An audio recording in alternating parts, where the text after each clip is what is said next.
being guilty of deceit. Now, I read Nabil's posts on Quranic preservation preparation for this debate, and he cites this one narration from which he alludes that Ibn Mas'ud attacked the Uthmanic Codex. He said, Ibn Mas'ud gave a sermon in Kufa and declared, "The people have been guilty of deceit in the reading of the Quran. I like it better to read according to the recitation of him," referring to the Prophet Muhammad, "whom I love more than that of Zayd bin Thabit." The reference that Nabil gave was Ibn Sa'd, Kitab al-Tabaqat al-Kabir, Volume 2, page 444. So what's the problem? The problem is that this phrase does not exist in the original Arabic text. I went and I searched hard for this narration in Ibn Sa'd's book, Kitab al-Tabaqat. I found several narrations about Ibn Mas'ud talking about Zayd bin Thabit, which completely match this narration, except that this phrase, "the people have been guilty of deceit in the reading of the Quran," is not there. Okay, that was the excellent Bassam Zawadi in July 2009 informing us of the non-existence of this narration, the narration that you have already seen.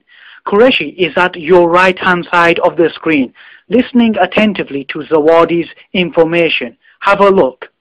Essentially, Nabil Qureshi has been told the narration he used in his online article does not exist.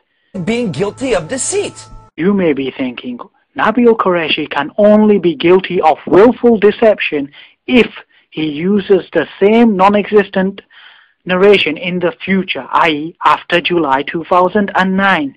Well, let's fast forward to September 2010 to a YouTube video by Nabil Qureshi which he made with his partner David Wood, and imagine our shock, disgust and outrage when we saw this clip from Nabil's latest video in which he is using the same non-existent narration which he had been warned about.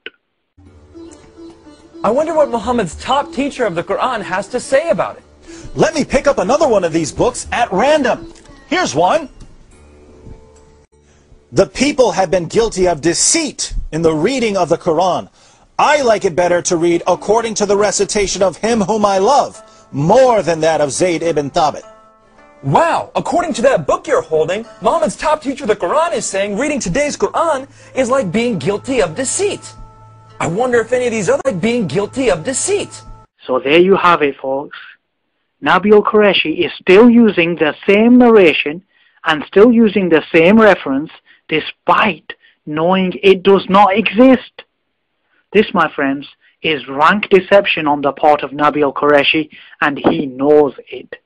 Considering all the elements in the equation, I think it is high time to say, Nabil Qureshi, you, sir, are a liar. And not only am I rebuking you here, I'm calling you to repentance. And I want to ask, why did you lie? Can you explain this? Is it due to your friends, that's David Wood's influence? Or is it simply a case of deception being within your nature? Being guilty of deceit. Being guilty of deceit.